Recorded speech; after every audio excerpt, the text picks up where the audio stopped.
নমস্কার বন্ধুরা, দেখুন আর একটা রেসিপি নিয়ে চলে এলাম। সকাল সকাল ব্রেকফাস্টের রেসিপি। দেখতে যেমন সুন্দর, খেতেও তেমন টেস্টি। শসা কেটে নিচ্ছি এখানে। শসা আর পেঁয়াজ লাগবে, আর একটু স্লাইস চিজ লাগবে, ব্যাস।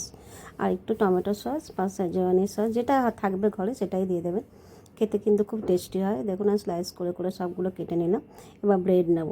সিম্পল টিফিন এটা, তো খুব চটজলদি হয়ে যায়, খেতেও খুব টেস্টি লাগে।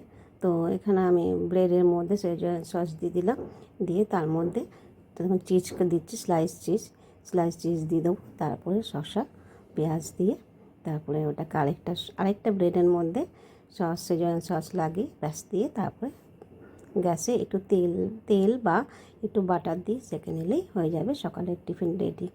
দেখতেও যেমন সুন্দর, খেতেও তেমন টেস্টি। বাচ্চারাও তো ইয়ামি করে খাবে, বড়রা তো খাবেই। আমার এই রান্নাটা বা এই ব্রেকফাস্টটা ভালো লাগলে লাইক করবেন, কমেন্ট করবেন, শেয়ার করবেন, সাবস্ক্রাইব অবশ্যই করবেন বন্ধুরা। ভালোবাসা দেবেন, আপনাদের প্রতি ভালোবাসা রইল। সুস্থ সবল বলিষ্ঠ থাকবেন, নিরোগ থাকবেন, এটাই ভগবানের কাছে প্রার্থনা করি। দেখুন আমার 3টে ব্রেড হয়ে গেল রেডি। এবার আমি তেলের মধ্যে, আমি তেল দিয়ে করছি এখানে, বাটার দিয়ে করছি না। তো আপনারা চাইলে ব্রেডটা বাটার দিয়েও করতে পারেন, দুটো দিয়েই টেস্টি লাগে।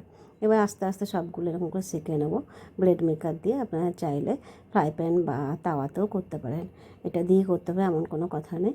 ফ্রাই প্যানেও হয়, তাওয়াতেও হয়। এরকম করে আস্তে আস্তে আমি সবগুলো স্যান্ডউইচগুলো বানিয়ে নিচ্ছি। তারপরে খাবার পালা। দেখতে কত সুন্দর লাগছে দেখুন, আর খেতেও বেশ টেস্টি লাগে।